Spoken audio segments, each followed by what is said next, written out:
বিশ্বের প্রথম 5টি দেশ যারা প্রথম ফিলিস্তিনকে স্বাধীন রাষ্ট্র হিসেবে ঘোষণা করে, তার মধ্যে 1 নম্বরে রয়েছে আলজেরিয়া।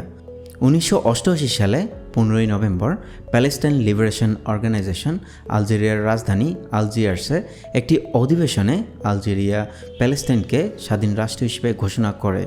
আলজেরিয়াই প্রথম দেশ হিসেবে ফিলিস্তিনকে স্বাধীন রাষ্ট্র হিসেবে ঘোষণা করে এবং চলমান যুদ্ধে আলজেরিয়া দৃঢ়ভাবে সমর্থন দিয়ে যাচ্ছে। 2 নম্বরে আছে ইরাক। আলজেরিয়ার পরপরেই ইরাক ফিলিস্তিনকে স্বাধীন রাষ্ট্র হিসেবে স্বীকৃতি দেয়। আরব বিশ্বের অন্যতম প্রভাবশালী দেশ হিসেবে ইরাক ফিলিস্তিনকে সবসময় সমর্থন করে আসছে। তারপর 3 নম্বরে আছে ইয়েমেন। ইয়েমেনও 1988 সালে ফিলিস্তিনকে স্বাধীন রাষ্ট্র হিসেবে স্বীকৃতি দেয়। আরব বিশ্বের সংহতির অংশ হিসেবে ইয়েমেনও ফিলিস্তিনকে পূর্ণ সমর্থন জানিয়ে যাচ্ছে। এবং 4 নম্বরে আছে কুয়েত। কুয়েতও 1988 সালে ফিলিস্তিনকে স্বাধীন রাষ্ট্র হিসেবে স্বীকৃতি দেয়। বর্তমানে ফিলিস্তিনের প্রতি কুয়েতের সমর্থন একটা শক্তিশালী বন্ধন তৈরি করেছে।